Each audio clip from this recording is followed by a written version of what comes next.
Entering the Mayo Experience. Mayo Experience. Mayo Experience. Mayo Experience. Experience. Welcome to the Pat Mayo Experience, presented by Underdog, the Week 14 NFL Power Poll, plus some fantasy pickups for the playoffs, Monday Night Football Underdog plays. Got it all for you. A reminder to use code MAYO. Get yourself a free pick on Underdog right now if you're just signing up, and get that deposit bonus of up to $1,000. Jake, Christmas is coming, so you might as well win some money on Underdog, right? Yeah, you might as well and pay for some of your presents. That's exactly what I was thinking. So hopefully I've rigged up a winner. Last week's Monday Night Football one hit, so that's always exciting. I was going to check, and I forgot to look. That we did barely make it through. I mean, you, but like my agreement. Yeah, because that was the one that I said I thought was your best one that you had yet this year. And it won, so I need you to give that sort of ringing endorsement to the rest of them. Let's start with the power poll, though. Let's go to Tier 1. I got 3 teams in Tier 1 right now. I have the Lions at number 1. I have the Bills at number 2 after their win on Sunday Night Football. And I moved the Eagles up to number 3 as the Tier 1 right now. I can't have Kansas City in this tier right now. Well, because they barely got through on the Raiders. And they should have lost that game again. Or the Panthers. They barely beat Denver. They barely beat Carolina. And they barely beat the Raiders. Maybe they're treading water until the playoffs. But just eventually it's not going to flick for them, right? Like, you can't just turn over the car that many times. Eventually it doesn't turn on. I'm with you. But like you said, I think that it comes down to week 5 or 6 when we first started having the conversation that the Chiefs are just going to coast. And we made the Warriors comparison to basketball. Like, sure, I'd still put them on this tier. Last of the tier, sure, because they keep skating by the skin of their teeth. But put it this way. Let's say they still lost 2 of those games. I mean, would you really not think they're still one of the better teams contending-wise? I would probably have – I basically punish them as if they lost those games in my power poll right now. Like, against good teams, they lose those games. And since those are bad, I mean, Carolina just kind of shows you how they can go out of their way to lose games against Tampa Bay. It's not like Tampa Bay gets some sort of big uptick for winning again against Carolina in overtime in a game that they should have lost. No. Like, Detroit, Buffalo, and Philly look like dominant teams right now. And maybe they'll get got at some point, but you can't just play this. It's a lot like Kansas City and Minnesota, in my mind, are really not all that different right now. The difference is one of them has Mahomes, the other one has Sam Darnold. That's the big difference right now. But the way that they win games, the way that they play games, their strategy in games, it's exactly the same. So, I'm not going to argue with you too much. And, I mean, if you even talk about point differential, I think they're even behind the Vikings by a good chunk. So, if you want to put them in that next tier, I have no problem with it. The real truth, as you heard me say, yay, is that we finally got you to get with me on this. The Eagles, mostly I'm assuming because they beat the Ravens. Yeah, because they beat a top 5 opponent. That's going to boost you up. The defense looked really good. Although, watching that game was kind of weird because obviously they get down 9-0. We know there's struggles in the first quarter so far, and really the first half so far this season. But Baltimore was moving the ball on them like no problem. They just kept settling for field goals and then missing those field goals. Like in the first 2.5 quarters of the game, Philly only had 2 good drives. They were just going 3 and out every time. So the 2 takeaways that I had when I did my podcast last night were actually defense related. I don't know why I said defense like that, but and also I don't know if it was maniacal enough with my laugh in there by loving the fact that Justin Tucker is now part of Band Kickers as well. But it really comes down to what we talked about, I think briefly last week. I don't remember how much we got into depth, but I did have it in my article about the fact of what the Ravens have been doing over the 2 previous games. And they've been playing Kyle Hamilton deep and kind of playing more of the shell that a lot of the NFL has been doing to keep everything in front of them, and it had been better the past 2 weeks, basically since the Cincinnati game. It's like in that game, it's like, all right, we can't let this keep happening. And they got rid of Marcus, Johnson, the corner that they cut, and then they've been rotating more in with the corner that they drafted in the first round. So the Ravens have looked better, including their passing game, as in maybe they're a serious threat even by losing this game. Still one of the better teams because their defense is coming around. The exposure for the Eagles, as you brought it up, is like the moving the ball. is actually what I compare it to last year's and the actually two previous years' Ravens, is that their defense and their secondary is really, really good ever since the bye, but they're still exposed in the short to intermediate area, which both tight ends did a really good. They got killed by the two tight ends because also with the other opportunities they had, the Zay Flower catches was getting open over that middle. So that's their one area similar like the old Ravens that I got away from that game or took away from that game. Well, let's briefly go through some of these teams here. Do you worry about Detroit at all? Is it just a happenstance division game, Thanksgiving? You know, they had it built up. They've had that long losing streak on Thanksgiving. Are people reading too much like, oh, maybe Detroit's slipping back to the pack a little bit? Or, everyone plays a close game now and then? I would lean more towards the latter. I mean, the fact is like we've been celebrating, or they've been celebrating the Dolphins, the only undefeated team of all time, and the Patriots had an undefeated season, and it happens how much? I mean, like teams are just not going to be perfect every single week. Hell, look at the survivor pools to start this year. We joked about that; they were done by week 4, 5. Like this is just it's the NFL. You can get any given weekend, and especially divisional type games. So I'm still with you on the Lions being in this top tier and arguably the best one. The Lions are 3-1 to win the Super Bowl. The Eagles are plus 475, and the Chiefs and Bills are now both 5-1. I think this is the first time that the Bills have pulled even or even ahead in some spots with the Chiefs in terms of Super Bowl odds. Do you worry that everything is going too right for the Bills right now, that it all comes crashing down because it's the Bills? Mostly because they keep it's funny. It's kind of like they're getting away, but by playing well, getting away with these wins, like similar to Chiefs, but they're also beating good teams and they're doing it with their talent. So it's kind of weird. I don't trust the Bills. I was actually going to say, even with that loss, what are the Ravens odds? They dropped a little bit, did they not? They dropped a little bit. They're now 11-1 to win the Super Bowl. They're next on the betting board. Okay. I would have liked them to drop a little bit further, but I still think if you told me who comes out of the AFC and it's the Ravens, would not shock me. Like I'm more scared of the Ravens outside of something like a mess like yesterday in Buffalo. Like I still think the Ravens take the Buffalo Bills. I think they win that game. Really? In January in Buffalo, they win that game? As long as it's not ridiculous snow, and actually the ridiculous snow might help them because how do you beat the Bills? On the ground, more so in the passing game. Hello? Like this is, the Lamar Jackson and Derrick Henry would destroy the Bills. I don't think it matters where they play. I think the biggest weakness for the Bills is the biggest strength for the Ravens.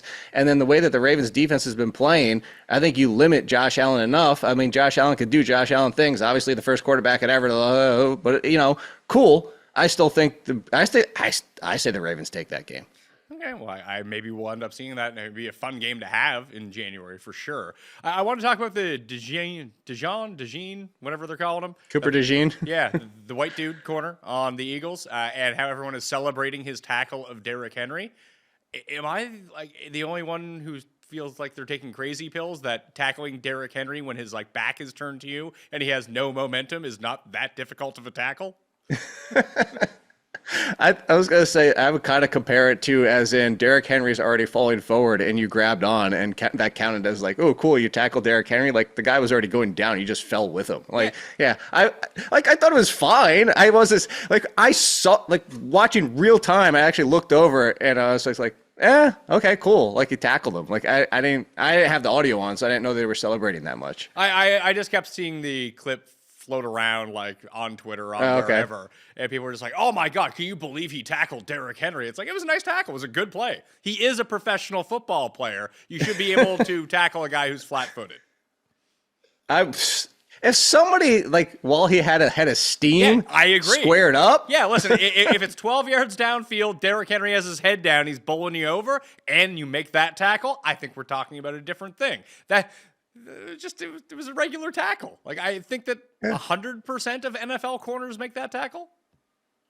Maybe not 100 because there are some tiny dudes out there. But I'd put it this way: if you have any size or bulk on you, like you said, you should be making that tackle. All right. So tier 2, I actually moved the Packers up to number 4. And this is all one tier: Packers, Pittsburgh, Baltimore, Kansas City, Chargers, Minnesota. Because I really even to look at the bottom, you can almost have their own tier, but I didn't want to drop Kansas City out of tier 2 to make people that mad. But Kansas City, the Chargers, and Minnesota are all kind of playing the same game right now. Yeah, I think so. And I'm kind of looking at this, seeing if there's anybody behind them and be like, ooh, you know what? I could see them taking that game.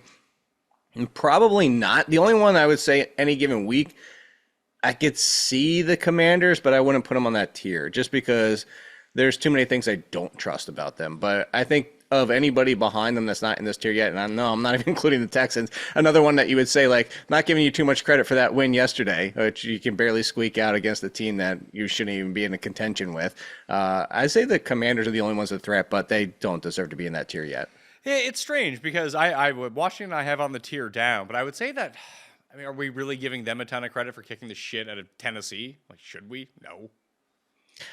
I'll give them some credit for how good Tennessee's defense had been this year, and they had no problem with their defense at all. But I go back to my problem with Commanders is hopefully Latimer is enough of an impact on that secondary to counteract what the front leaves as a void in that. But like the front gets enough pressure that a lot of teams will be like, all right, they don't have amazing passing days because they get enough pressure, and that kind of makes up for it. But they need Lattimore to be out there to kind of bring in the top wide receivers at least to being like contained, not necessarily stopped. And then on the offensive side, it's not like I was, for fantasy purposes, cool, Noah Brown's a flyer, DFS, cool. No, it's not like, oh my God, they lost Noah Brown. Now what? It's just the fact that Noah Brown was clearly their number 2. And now you're going to Diami Brown and Zacchaeus and all the rest. Like, they're just such a void after McLaurin. And we've seen those games. We're seeing the games that, like, if McLaurin gets shut down and then it's just the backfield and Jaden Daniels, they could just get knocked off. I think next year we're talking about a legit contender. I think they're just too many pieces away right now where they face any of these teams. It's what I was trying to think of as I was looking through the list. I think the only team I could see them pulling off an upset is the Vikings. Like the Vikings upsetting someone. I mean, no, the Commanders. Minnesota's a weird team.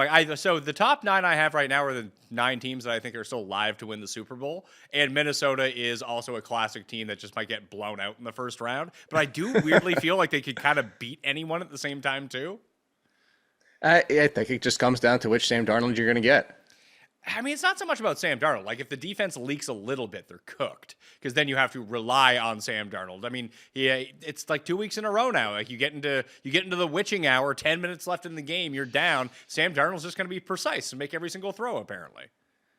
Yeah, I know. It's kind of weird. Although we were just talking about a few weeks ago that the bad Sam Darnold was showing back up, so still not ready to 100% trust him. And to your point earlier this year, at least the Flores defense hasn't been completely exposed in the second half this year like it had been in the past. No, it continues to just well, listen, Arizona was kind of having their way with them going up and down the field. They just couldn't get the ball into the end zone, and eventually that ended up costing them the game because they had ample opportunity to put that game out of reach. It was a lot like the Houston game where Houston was just up by 2 touchdowns, and they're up by more than 2 touchdowns. They knew that Jacksonville really couldn't pull themselves back into it unless crazy things started to happen, and they didn't end up happening. Like, they won by 3. Jacksonville was never actually a real threat to win that game the moment that the Texans got up, but it worries me about the Texans in that way, where Minnesota's kind of the inverse of that, where they never really seem like they're out of it because their defense allows them to stay within striking distance the entire time. It's just turning the keys over to Sam Darnold at the end of games. It's eventually going to go wrong.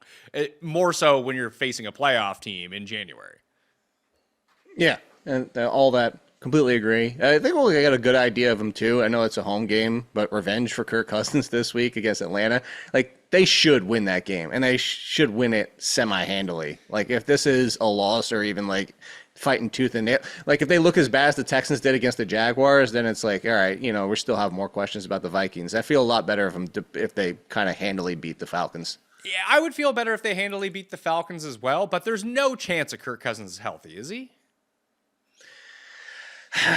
Like, I don't know if it's a health or it's just age, because like you're watching him play, it's not like he looks like he's limited in any of his movements. It just looks like when he's throwing the ball, it weighs 4 times as much as it normally should. Like, that's what it looks like. It looks like he's struggling and to just throw the ball out there. So like, I just think that this is the same thing with Aaron Rodgers. Like, Aaron Rodgers moving around fine. Like, it's not like, oh my God, that Achilles is still bothering him. No, like, both of them look fine. It's just they're both 40 whatever years old. Or is Kirk Cousins he's almost 40?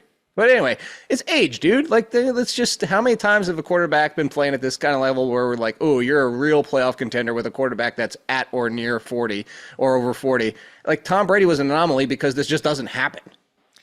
Sure, Kirk Cousins is only 36, by the way. He's not 38. No, I thought he was closer. He's 36. Today, he's playing like he's 40. Today is Aaron Rodgers' birthday. He turned 41 years old. Yeah, I know. Hey, and he didn't get his birthday game. Yeah, well, you got to mention. Does he play the rest of the year? No, he's going to fake an injury soon. Oh, I thought he legit got banged up towards the end of that game, which was like, oh, that's the perfect excuse right there. It's happening. Oh yeah, the moment that he might like fall, the phantom fall down, and it's like, oh yeah, I'm too hurt to play the rest of the season. I need to go on injured reserve. This isn't going my way. I have to go home now. But he actually looked he looked more mobile yesterday against the Seahawks than he had all season long. And it's not even an arm strength thing with him. Like, he's still putting zip on the ball. He just can't throw it anywhere near where he wants to throw it is the issue with him. Where Cousins just limp-dicking throws to everyone. So Cousins doesn't have an arm and Aaron Rodgers needs glasses? Is that what you're telling me? Yeah, but he can't do LASIK eye surgery. I mean, that's not natural. He has to go to, like, Peru. He needs to sit in, like, a smoke tent for 6 months, and maybe his vision will come back to him. You just get training with the wraparound like the old ninja movies, and you just play with the wrap around his eyes. We floated this idea around on the Sunday Night Live show. I don't think that it happens, but the Ravens need to do something about Tucker at some point. You can't go into the playoffs with this guy kicking at 70%. Like, they might go down with the ship because he's been such a staple of their team, and show the loyalty to him. Harbaugh even came out and said, he's our kicker. But what if this happens again when they come off the bye week in week 15, and he's just missing stuff left? Like, you can't play a first-round playoff game with a kicker who can't make field goals. I mean, you shouldn't be playing with field goals anyway. You should actually put it in the end zone and not rely on a kicker because they all suck. There you go. Yeah, well, that's a real non-answer, Jake. How about answering the question? I don't talk kickers. You know that. They should have. They don't. No, of course. Don't rely on Justin Tucker. He sucks. Okay, do you think that the Ravens get rid of him? No. I think they're going to be bullheaded about it, honestly. Do you think did they Rodgers fake an injury for him? Be like, yes, so we wanted to roll with him, but he's on injured reserve. He can't play right now. I mean, I think that'd be the smart move to kind of give it it's the old job where it's like, hey, if you don't retire, we're going to fire you type of thing. Like, maybe you can find some way to get out of it. But yes, like, if we're talking for real football here, and you can't trust somebody he's lost it. Like, it's pitchers in baseball. Like, I mean, at this point, he's just lost it and you can't do anything with him anymore. So they should find a replacement. The problem is, like you said, if they're he's been our kicker and he's been here everything historic and going to be in the Hall of Fame and blah, blah, blah, and all that type of stuff. They're kind of they're stuck in this situation. They should find a way out. They should find a way to excuse him out with the injury or whatever, like you said. But yeah, at the beginning of the answer, when I was just joking with you, did you see that terrible spot with, who was it? Lil Wayne when he was doing picks on Sunday morning? Nope. Oh, see, that's kind of the answer that he gave. They were like, who do you like in the Texans-Jaguars game? And he's like, Texans. And you could see the panic immediately on the guy and the woman's face of okay, well, and then they tried to talk about the game. That kind of felt like what I did to you with the kicker thing. Hey, at least that's Lil Wayne. He has the cachet of being Lil Wayne. He's getting people to tune in. I remember when I first started the show, there's the reason that you've lasted so long with me, because we can go back and forth. We can fill the time it requires. But I used to have some golf guests when golf was starting to just become big. And even some early DFS, DraftKings type guests. You'd be like, oh, this guy's a really good DraftKings player. Let's have him on to talk to him. And it'd be like, all right, so let's break down the running back where he's like, I like this guy and this guy. Full stop. It's like, okay, we got 58 more minutes to kill here. You got anything else? No. Yeah, maybe a newsletter is better for your media appearances. Those guys ended up getting better at it. It was just crazy to think you're coming on a show. You need to talk a little bit. No, as it was, and I forget. I don't even know who the hosts were, and I just happened because I was making some breakfast, and then the guy, he was just like, "Well, why do you like the Texans?" And he was just like, "Because I do." I think, and then you can see like there's like, can you give us something? Like, please, like, and she was like, Stroud's been playing whatever, and then he went into finally he opened up with something. But yeah, it just, I know exactly. I did the same thing at the beginning, like had guests on, and like you have no idea because you don't know like what they've been on, and try to find something to listen to, and then all of a sudden they come on and they give you 4 or 5 word answers, and then you're just like, well, that segment lasted 5 minutes. Are you worried about the Chargers at all? Because this McConkey thing, depending Yes. on how injured he is, could be highly detrimental to their success. It could be. Like, they're falling into the 49ers trap here. You lose Dobbins, and now, yeah, the McConkey situation. Quentin Johnston, you just can't get any consistency going. And, like, even if he could, it's not like he was their biggest threat. It's McConkey in the backfield, and Justin Herbert had been playing well, especially as the backfield opened more things up. But it's starting to they're starting to get trapped by the injuries, and their depth chart for this year, as they're overhauling this team to a degree, it's like a 50% overhaul because there was already talent on this team, but they're kind of making it in the Harbaugh way with Roman. It's kind of like they needed to stay pretty healthy, and if they were one and done, wouldn't even surprise me. And they're not even a guarantee to make the playoffs. Like, if they don't make the playoffs, they're like a 90% chance to make the playoffs. Are they? Yeah. Like, who's catching them? There's no one to catch them. If they finish 8-9, they lose out? Yes, if they lose out, there's a chance Indianapolis could catch them, and then Denver moves ahead of them. But that seems pretty unlikely. I mean, that's how much. I was going to say that's how much it would take is to actually. Well, no, because I'm pulling it up. All right, well, their last 2 games. I know they have the Chiefs this week, and I knew they had the Broncos. Chiefs, Bucks, they Broncos, have the Buccaneers too. Pats, and Vegas. Yeah, the last 2 games. They'll win at least one of those, so they're fine. But they'll be. I would actually assume that they're one and done. If McConkey is a serious injury, as you said. Well, I mean, it depends on how serious. What if they get him back by the playoffs? Like, they limp into the playoffs, but then they get McConkey back. Like, I'm guessing they would as of right now, they'd either have to go to Buffalo or to Pittsburgh. Nope, they're done. I mean, I think they could be. As weird as it seems, they're 9-3. They look great. They seem to win every single week. I just don't believe in Pittsburgh at all as being like an elite team. Because what don't you believe? Let me ask you that way then. I just feel like listen, they've already beat Baltimore, so and I think that Baltimore is still better than them. I'd rather bet on Baltimore to win the Super Bowl than bet on Pittsburgh. Maybe I have some sort of weird Pittsburgh bias I didn't even know about, but you get Russell Wilson. The offense looked good against Cincinnati. Everyone's offense looks good against Cincinnati. It just feels like when you play these upper echelon teams, the elite teams in the AFC, like I feel like they're actually more towards the Chargers and Broncos than they are Chiefs, Bills, and Ravens. So I can see your argument there, but they kind of fall in between. To your point, there is like it's kind of almost like the Commanders. Is if you want to say that Pittsburgh and Washington are kind of in that tier by their like just this half tier where they're just good enough to be here, but like they just don't deserve to be in that top tier. I would be okay with that. Just who they beat where it's been like to your point. I'm trying to think outside of Baltimore. Like, I don't think they have other really good wins. Like, they're beating who they're supposed to beat, and then they've lost some, and they just lost to the Browns before this game. So I can see your point here. I know they have all divisional mostly and champion. Like, they have the Chiefs, Ravens, they have the Bengals again, and then the Browns this week. So, I mean, and then, oh, yeah, there you go. And the Eagles, too. Like, so we'll know who they are by the time the playoffs get here. I mean, you legit have 3 top 1 or 2 tier teams still on this slate with the Browns and Bengals both being divisional games that, will always test you. So, yeah, we'll know. You'll get your answer, Pat. Like, I'm kind of understand what you're saying, but I think we'll obviously know by the end of this 5-game stretch. Yeah, and like I made this point a few weeks ago, and I actually do think it's quite close, but I don't see that big of a difference between them and Denver. They're better than Denver, but not significantly so. No, it's not a huge gap to what you started this whole conversation with, is they are closer to them than they are to the Lions, Bills, and Eagles. I would actually even say 2/3 of the way closer. And then if you forced me to pick a side, I'd rather go to that side than to pull them all the way up to the Bills or the Lions or even the Eagles. So, yeah, they deserve to be in this tier. They deserve to be a contender. They've won 9 games. Russell Wilson looks good. And granted, I think 1 or 2 of those losses were before Russell Wilson anyway, so a different team at this point. But it's actually similar to the Commanders on offense. is a good run game, good quarterback play, but after your top wide receiver, what?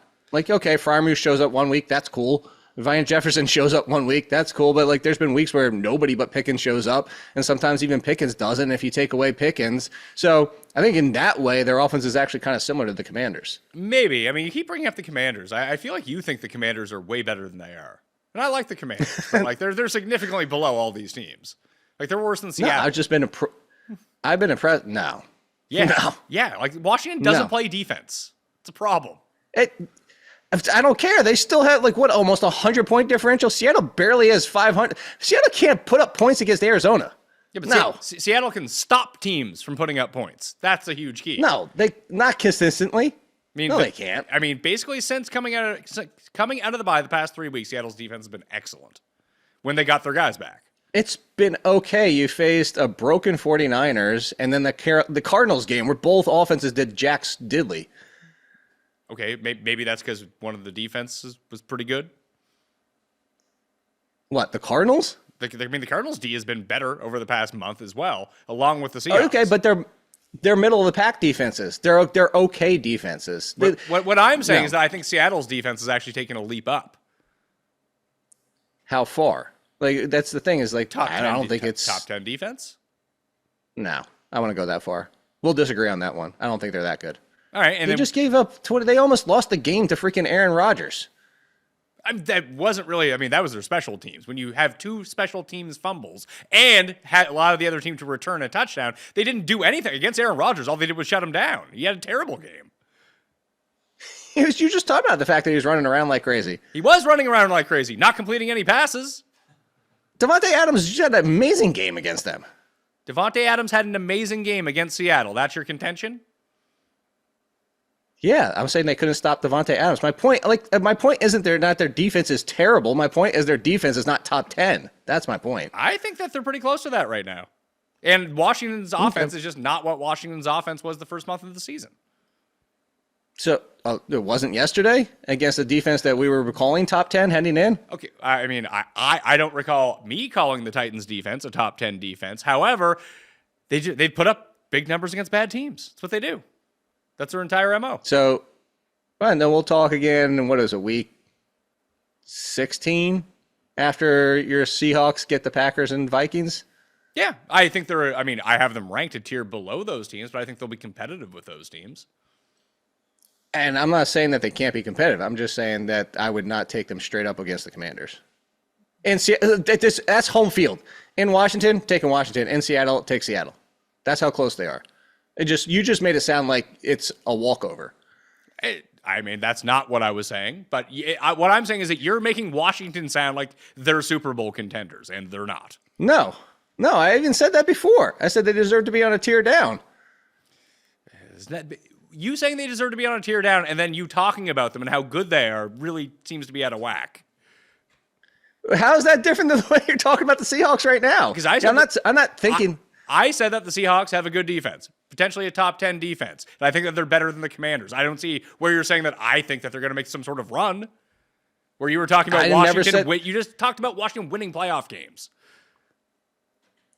Yeah, against Minnesota. They could get Minnesota. I didn't give them any chance against the other ones.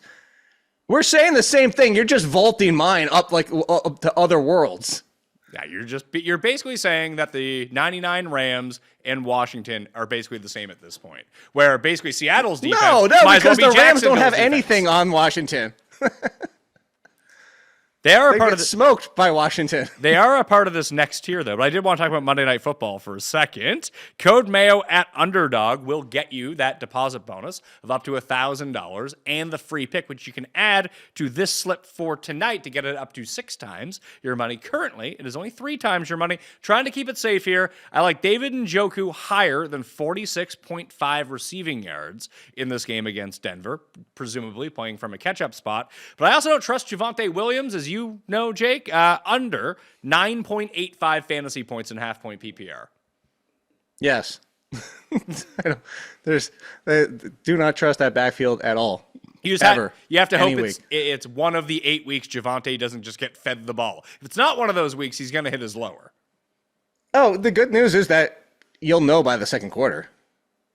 But yeah, it'd be hard to pile up 20 carries if you're not halfway there in the second quarter if you're Javonte Williams. Yes, you are right. That's what I'm saying. Like, you'll know, like, by the second, like, middle of the second quarter, if this is going to be a Javonte Williams week. And I put that in quotes. You just have to hope he doesn't somehow snake a touchdown along the way, which is just not something he normally does. True. Sorry, I was taking a drink. It was a very long argument on the historic Commanders. Njoku, 46.5. I was looking between him and Judy. Judy's is around 60.5, but I could see Judy getting shut down in this game, even with Tillman out. I think they've boosted up a lot of these Judy numbers, thinking like, oh yeah, well if Tillman's out, they're really going to force it to Judy now. But this is where the Broncos excel, is shutting down these like outside wide receivers. Yeah. Well, so what's the Judy number again? It's 59.5. I'd have to see. I'm curious what Judy's slot usage is without Tillman. Mostly, I'm assuming it's mainly outside, but yeah, because the only way where Denver's been vulnerable is kind of like the Jacoby Myers game, and Zay Flowers. Do you know who you could take in that spot instead? Who is going to be running all of his routes primarily out of the slot? Elijah Moore, David Njoku. Oh well, David Njoku. So there, yeah, I was okay with the Njoku one. The Judy one, yeah, I think that. Staying away from him. I'm trying to think if anybody else really did much against Denver. But, of course, it's the Surtain, assuming that he's going to be on Judy more so than Elijah Moore. Yeah, even if you looked at the numbers of Judy with Tillman out in this new construction, so you'd have to, like, this is one of the problems when you start looking at historical filters on how teams have played. It's just the sample becomes so small, and it could have been game plan dependent, that you would have to filter out any game that had Amari Cooper in it, which is most of the Browns game. You would then have to factor in all the games where Jameis was the starter, which is not all that many. Games where Nick Chubb is back in the backfield to see how that usage ends up going in that regard. And then games without Tillman that Judy and Elijah Moore were both in on with Njoku back, that you might have like 14 snaps of data on that. It could have been just that could have been one series for all we know. Could have been more. I could try to find out before the end of the show. I could try. I'm just saying that it's probably not. I don't think it would be significant, and it might point you in the direction that. I don't mean his numbers. Just where he lines up. That's all I'm curious. Those are numbers. Those are numbers. That here's the amount of times that he lined up in the slot versus these other when these two things didn't happen. But I'm just saying that there's not enough of a snap count to actually make that meaningful. I was saying it might be though. But what would be a meaningful number? I'd say if we got 50 snaps. Okay. Well, but we might not. That's what I was going to see if I could find out. I mean, you'd probably have to take it all from the back end of last game, right? Tillman missed a few. Like that's the thing too. Is like what I'm pulling up on True Media will actually take like snaps in game, so it'll include like, oh, Tillman came off the field for whatever.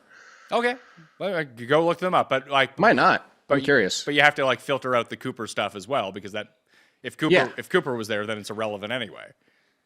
Of course. Yeah. Yes. All right, so those are the underdog plays for Monday night. Njoku higher, 46.5. Javonte Williams lower than 9.85 fantasy points.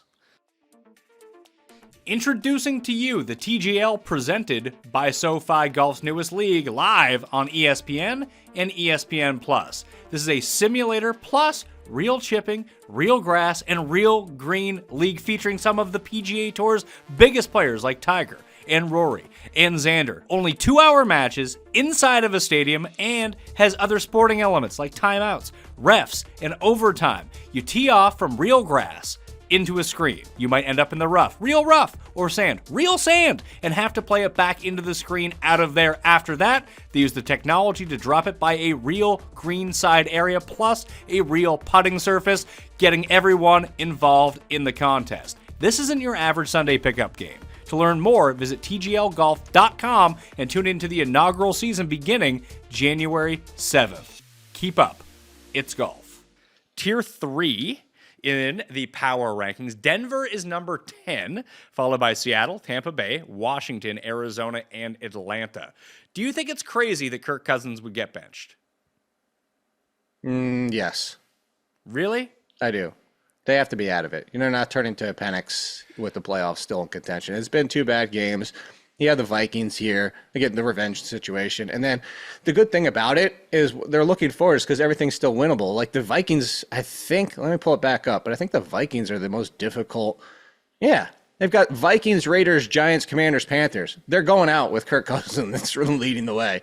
The only, like, the Vikings game, like, maybe it's another bad game, but if he looks terrible against the Raiders, terrible against the Giants, but now the playoffs are probably out of the equation anyway, and that's what I'm saying. They're not going to turn to Kirk Cousins until it's over.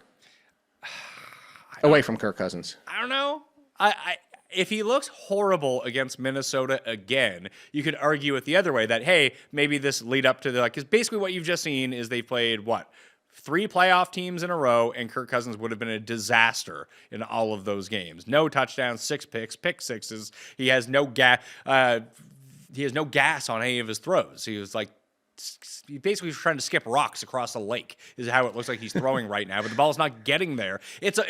Him throwing the ball yesterday reminded me so much of Chad Pennington throwing the ball for Miami in that first Ravens playoff game when he threw the 3 picks, that he would just throw the ball up in the air, and by the time it came down, there were 4 Ravens standing underneath of it because he had no zip on any of these passes. So if he plays horrible against Minnesota, you're right, with the schedule that they have to end the season, then maybe it gives him a little bit more confidence playing against these weaker defenses. But the problem is, if you win those games with Cousins, then you have to play the good teams again, who he gets absolutely ravaged by. Whereas if you sit him down after Minnesota, if he sucks, you get like at least 4 games from Penix to get him up to speed to see if he can be someone who could beat one of these teams. So, heard everything you say. Again, just it's not happening. They're not turning into a rookie in the middle of the season when they have the playoffs in contention. So you're rookie quarterbacks, man.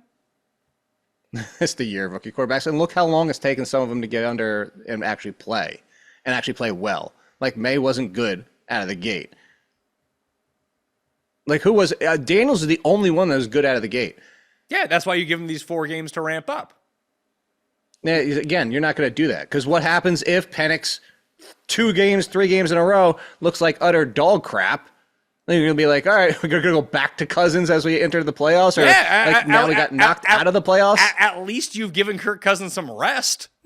Maybe that's what he needs. Yeah. Get him over to Germany, get him the spinner The Bryce Young thing? Yeah. He needs the Bryce Young, Anthony Richardson sit down? It kind of worked for Bryce Young. It is funny because, we were giving Bryce Young a little bit of his flowers on the Sunday night show that he doesn't look absolutely horrible anymore. But now it's kind of gone the other way, that they're like, people are now comparing Bryce Young to Bryce Young from earlier in the season, which, it's a huge improvement from what he looked like the first 2 weeks of the year. He's still not good by any stretch of the imagination.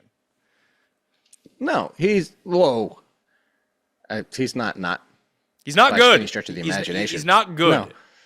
No, we're going to keep having that conversation. We're never going to agree on that. That you think that you've he's already good? Buried him. He's not. No, I've already said his career's not buried.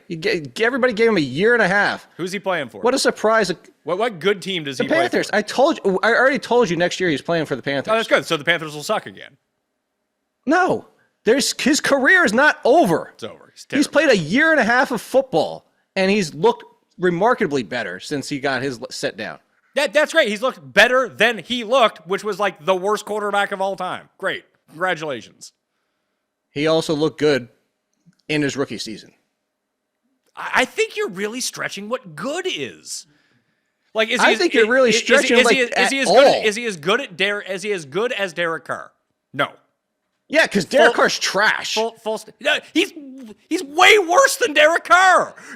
No, because Derek Carr has 2 things. And Derek Carr's not good. No, he's not, because he's better than Derek Carr. He's not better than Derek Carr. Derek Carr has two things. Throw the ball downfield, and hopefully somebody catches it 30, 40 yards downfield, or chuck it down off to Kamara and Taysom Hill. Those are his 2 plays. And what does Bryce Young do? That's exactly? not an NFL quarterback. He rolls out and can only hit guys who are wide open? No, because he's actually been playing better in the pocket, and he's seeing the field in the pocket now. I mean, I feel bad for Carolina fans if this is what they're going with. Like, oh yeah, maybe we could be 5-12 next year. Congratulations. And then we can re-sign him to a max contract. That sounds great. He's basically he's basically shitty Tua. No. He's not as good as Tua. No, yeah, he's shitty Tua. Because do you think, no. You ask any Dolphins fan, you think they're super fucking pumped for Tua to be their quarterback the next 4 years? Absolutely not. And we shouldn't be happy for NFL teams to like, oh, we got the middle of the pack quarterback. But he can be a middle of the pack quarterback. But that's the thing. 32 teams can't have a top 5, top 10 quarterback. Otherwise, they'd be back to the middle of the pack. Sure. But why do you want that? You don't want that. You want to find someone who is one of those upper echelon guys. No, but you can win. We've seen it millions of times. I absolutely 100%. I'm the person for the longest time, for my entire career, said I'd rather go back into the quarterback draft pool every 3 to 4 years until I got one of those, because I don't want.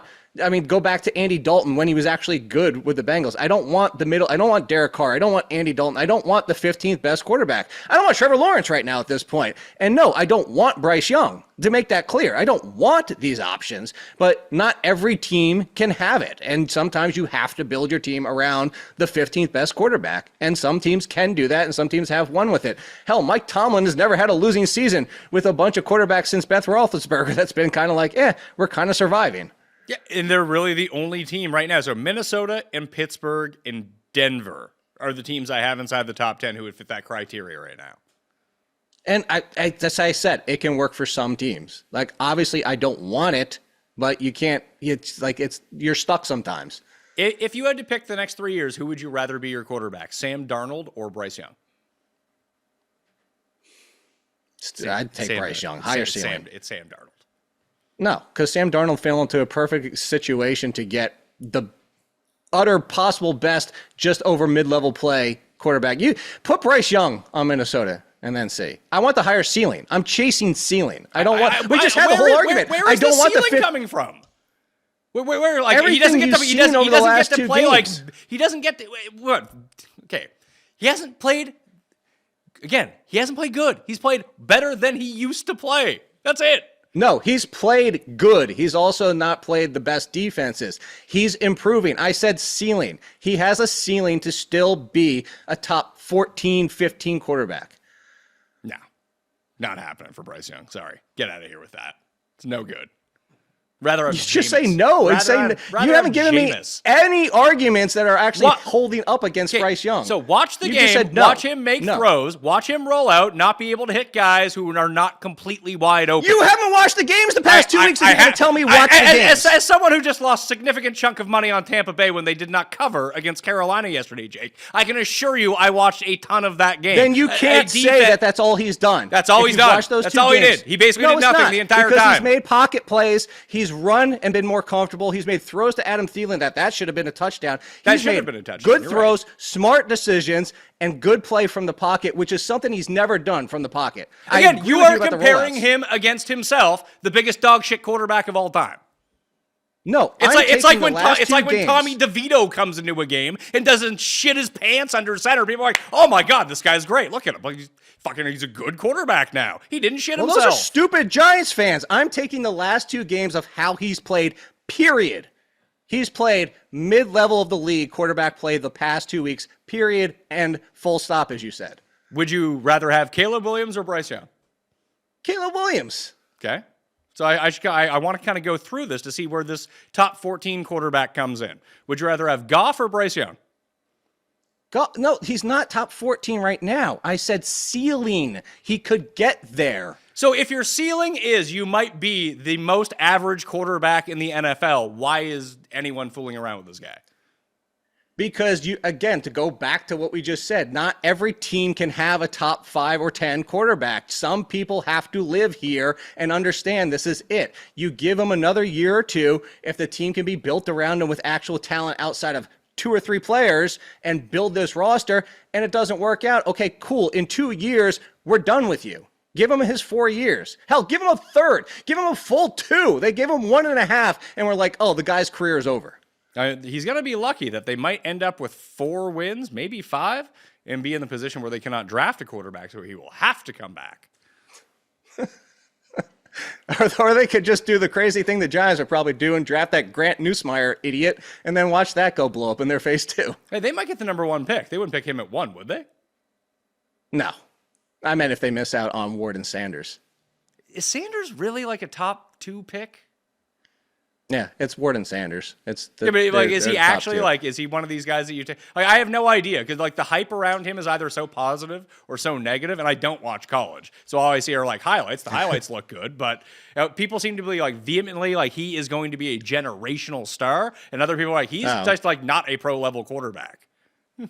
No, you legitimately, this whole argument we're having right now, the downside of Sanders is bigger Bryce Young, and you see the exact same issues at the NFL level. All right, so his upside is potential top 12 quarterback? His upside is potential top 10. I mean, that's nitpicky, but like, I mean, we're talking about him as one of the better quarterbacks in the NFL, or we're having this argument that we're having right now in 2 years, and that his career might already be over to some people. Yeah, I mean, it's over to me. Don't want to see any more of this guy. Tampa, Like the safer one, I think Cam Ward is safer than him, but I think Sanders has the higher ceiling. I mean, here's how Bryce Young fucked Carolina so badly, is that they trade up to get him and give up the number 1 pick the next year because of it, and then they miss out on the actual quarterback class where every quarterback is good, apparently. Well, we might have to find out about Penix, who you want to start before the end of the year. Oh, you got Penix and McCarthy. They're the two that really need to come up now. McCarthy might not be ready for week 1 next year. I know. It's funny. I was actually just having this randomly, has nothing to do with this, but for fantasy purposes in a keeper league, and I was talking about making a trade for somebody who's out of it. And he's like, all right, I have a quarterback keeper in McCarthy next year. And I'm like, really? We're already guaranteeing that we're set on that? Really? Aaron Rodgers, Minnesota quarterback? I'm trying to think who else could. I don't know. Well, they have Daniel Jones. Great. Fantastic. No, they don't bring back Sam Darnold. Daniel Jones starts the first 2 weeks, and then McCarthy steps in. Oh, boy. Well, where could Rodgers go? Did the darkness retreat? Nowhere? Oh, I think he'll end up somewhere. Like, if the Jets cut him, essentially you can get the Russell Wilson deal on Aaron Rodgers. So a slap in. But the thing is, you gotta he's not going to go somewhere to back up. No. Again, back up anybody. Cleveland.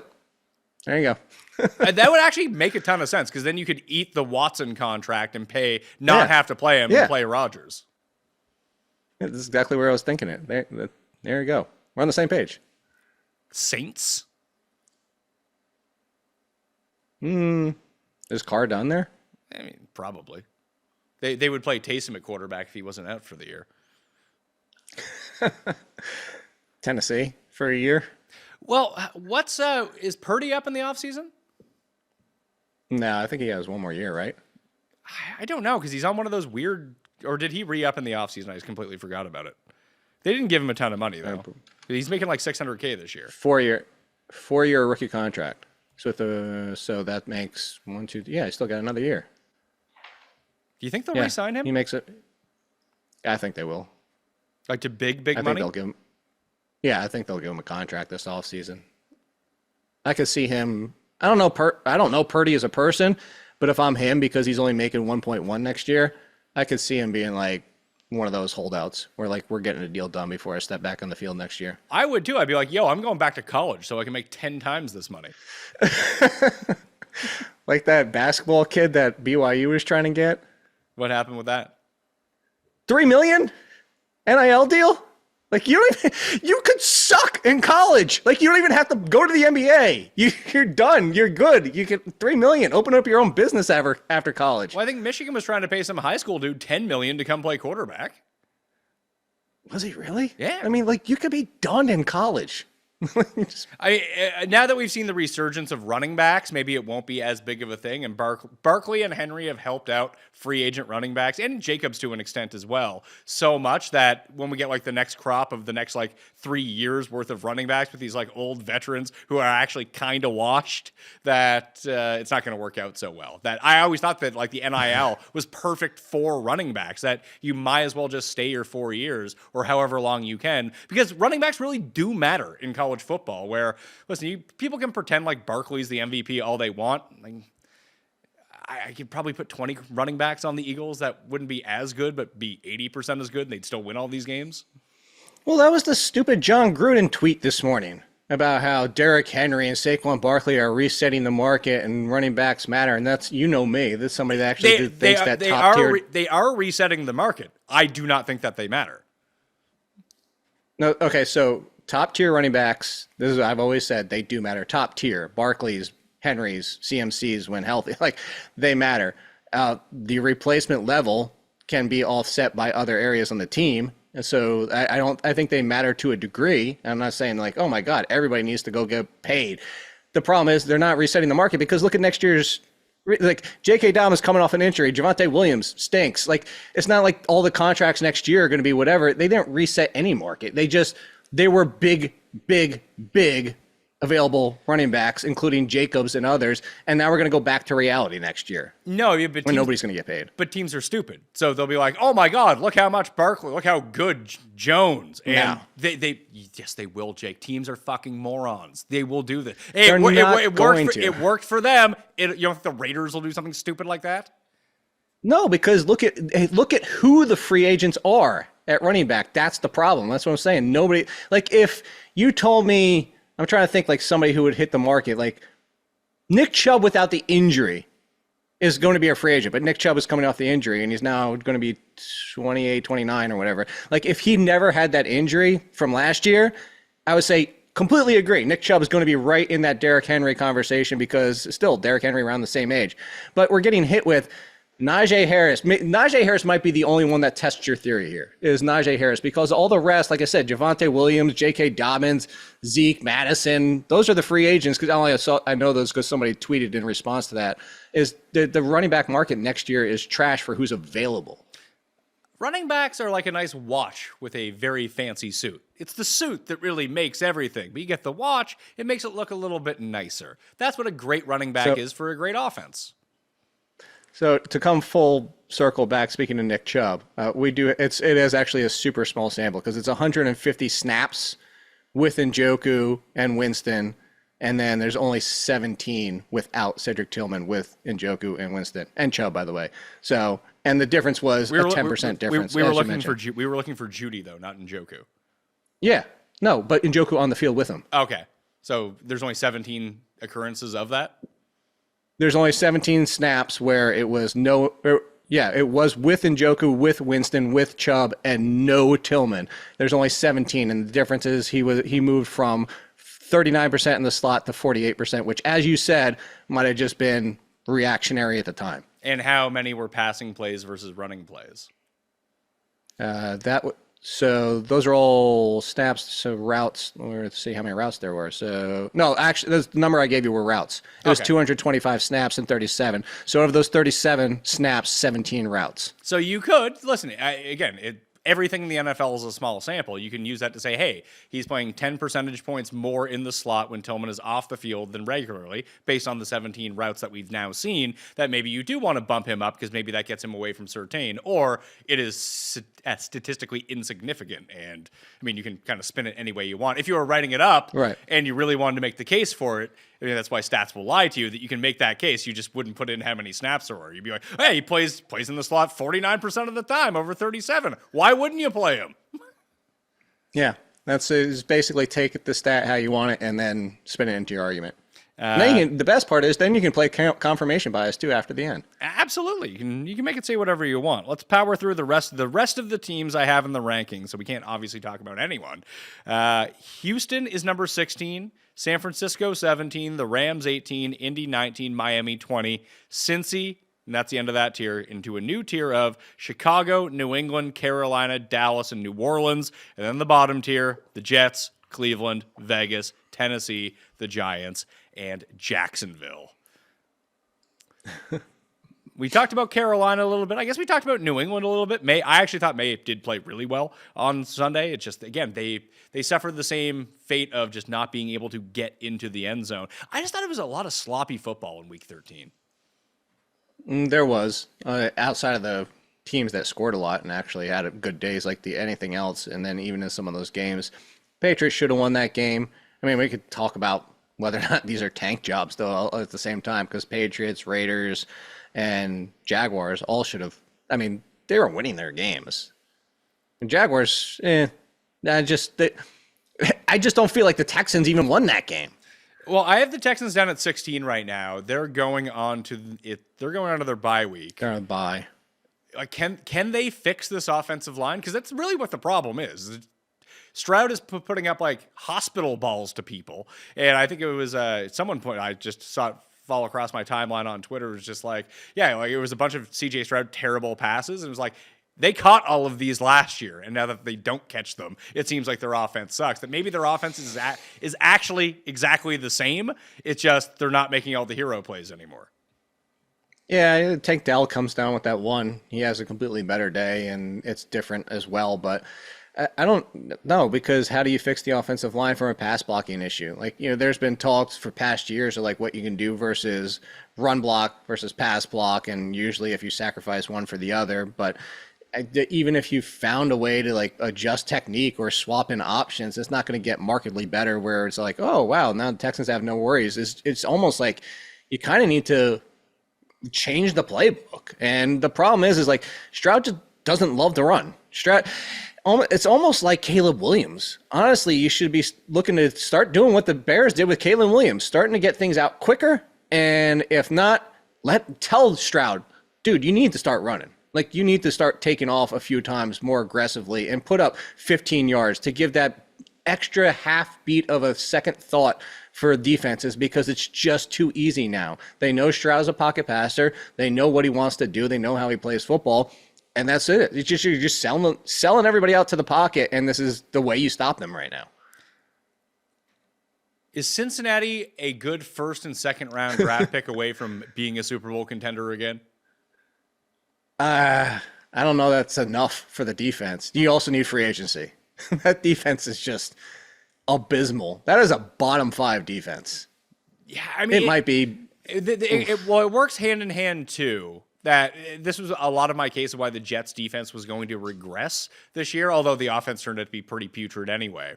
That the defenses sometimes get propped up with bad offenses because teams don't throw everything that they have at you because they know that they don't need to take certain risks. They're calculated in their risks, that they don't need to chance anything. They'll punt more, they'll run more, knowing that your offense can't do anything in order to score, so why do they have to go sell out and try to make the big mistake that can kill you? I think Cincinnati is sort of the reverse victim of that defensively, where, yes, their defense is bad, but teams play hyper aggressive against them, knowing that Cincinnati's gonna score points on you, that you need those points.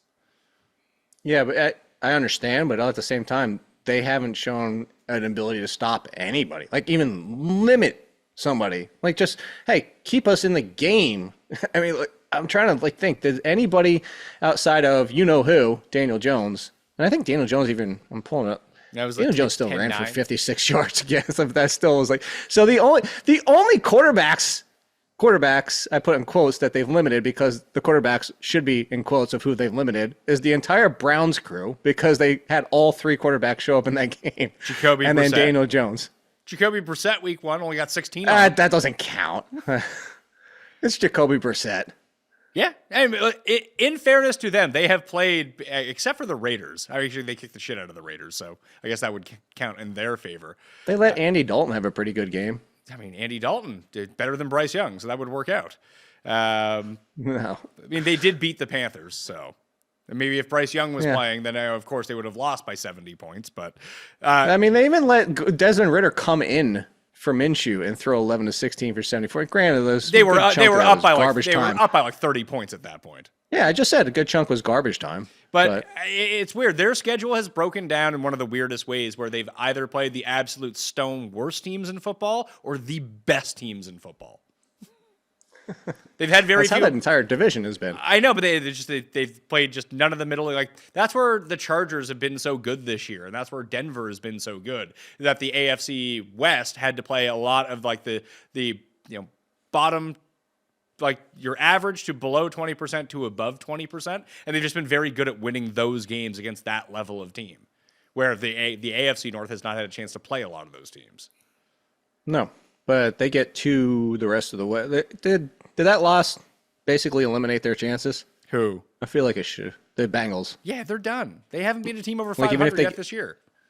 No, I'm saying even if they got to 9-8, they lose too many tie breaks at this point, right? I mean, you'd have to have the Chargers and Broncos basically lose out the rest of the way, and they play each other. So they're done. That loss killed. That's what I'm saying. That loss ruined their season. Indy's the only team that can somehow sneak in, and they play Denver next week coming off the bye, and if they lose that game, they're cooked too. Miami can't sneak in? I don't know. If they win? They can't beat anyone, so that's tough. They are 5-7. I guess technically they could sneak in, but Jets, Texans, Niners, Browns, Jets. Nah, it's not happening. They'll lose. They'll lose to the Jets one of these times somehow. Did Tim already put money on that? Nah. You might want to take the other one. Listen, if they get to 10-7, sure. Do you have any faith they'll get to 10-7? No. No, it's gonna be Chargers and more of Broncos. like, yeah, it was just more of like if it could happen. Unless the Colts catch the Texans, I guess would be the only thing. I don't know if that Because the Texans go Dolphins, Chiefs, Ravens, Titans. I mean, they just lost to the Titans. They could lose to the Titans again. I know, and they still have the two games on them, and they've already played, right? And they swept the Texans. Twice? Swept the Colts. Yeah. They have to get passed. Yeah, well, so the Texans would have to lose out essentially, and the Colts would have to. They could lose one more game, I guess, or could they lose another game?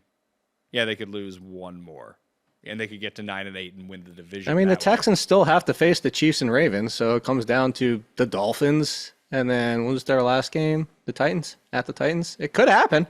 It could, but the Colts still have to be counted on to win 3 of their 4 games. Some of those games. Like at Broncos is tough, which is like their hinge game of the season. And then they're at home Titans, at the Giants, at home against the Jags. Like they could go 3-1 there. It's just they can't win a tiebreak with Houston is the problem. Yeah. Should we get out of here on something positive? This is the most we've argued in a long time. And the fact that Buccaneers looking even better now. Yeah, they snuck it out. Keeping me alive, but now they're... That bet is like, yeah, that bet's looking good. Even better by the day to sneak that one out, though. Oh yeah, listen, we got the division at 9-1, plus 250 for the playoffs, plus 120 for over 8.5 wins. You know, if we hit 2 of those 3, it's big money. Hit 1 of the 3, it's going to end up being big money. But if you can go 3 for 3, woo! Season is saved, Jake. I mean, and they've got, like I said, Raiders, Chargers, Cowboys, Panthers, Saints. If the Buccaneers should conceivably go 4-1. I mean, that was the whole case of why I ended up betting was that, you know, over their final, like they can go 5-2 over their final games and have a chance at this. Part of it was a bet against Atlanta as well, that I just didn't think Atlanta was any good. And that was a fair bet. They're only good when they play the Buccaneers, apparently. Yeah. That's the only time Kirk Cousins is good, and he doesn't get to play him anymore. So last thing, fantasy question for you. We spoke about this a little beforehand, but I'm in.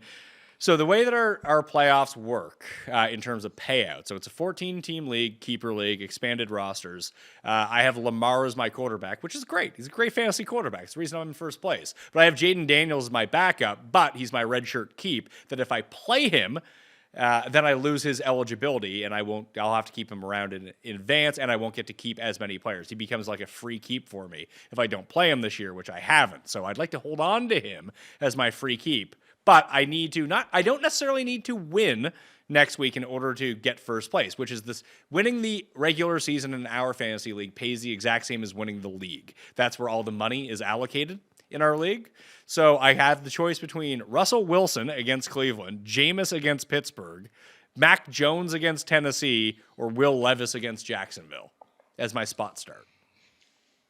Well, so you said you don't necessarily need to win, so you just don't want to fall flat on your face. So the answer is Russell Wilson. I think I might just have to use Levis.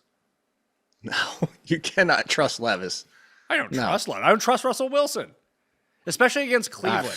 Like, again, it comes down to Russell Wilson has his best fantasy day against Cincinnati because they have to go take shots downfield the whole time. Maybe they can do that against Cleveland on a short week. I don't know, but they could probably play a bit more conservatively as long as it's not like snowing out again and probably win the game pretty handily. Yeah, but you're going to take the chance that Will Levis can do anything just because it's Jacksonville? What if the other Josh Allen continues to get in quarterbacks' faces like he just did with C.J. Stroud? That's fine. Listen, Levis got sacked 9 times like 2 weeks ago and had 20 fantasy points. Against who?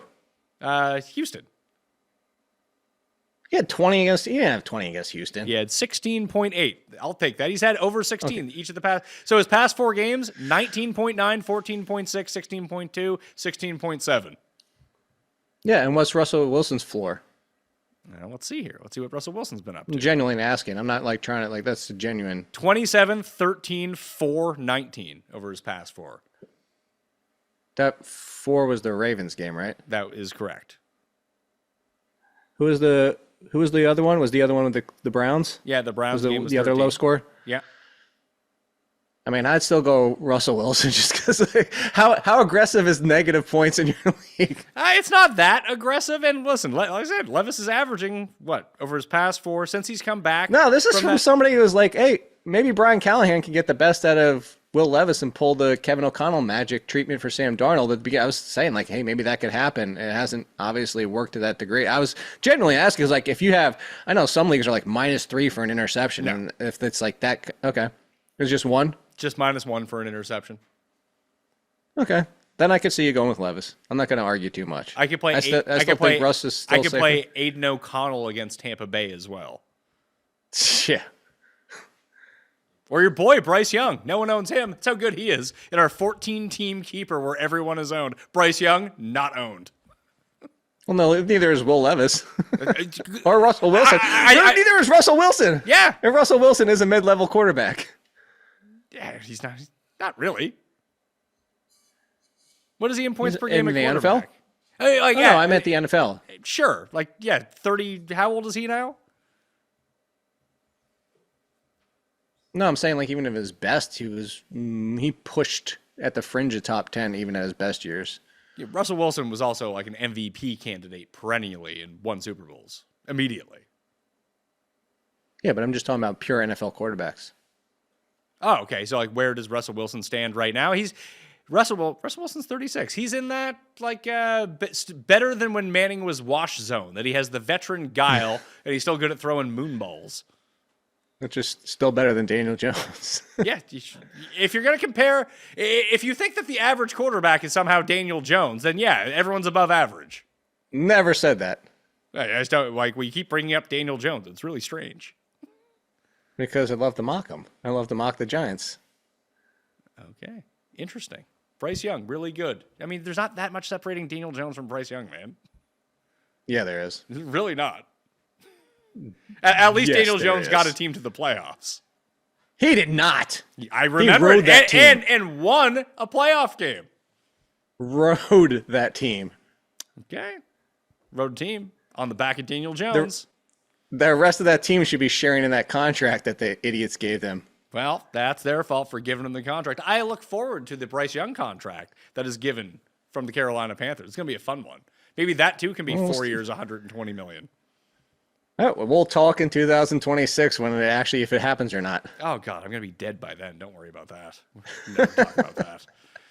Well, you good folks, you smashed the like while you were here, sub to the channel. And again, the underdog play for Monday Night Football. Njoku, higher receiving yards. Javonte Williams, lower fantasy points. Code Mayo will get you a free pick to add to that to boost it up to 6-1. So you should probably take advantage of that. Christmas is coming. All right, I'm Pat Mayo. Thanks for watching. I'll see you next time. Mayo experience! Experience!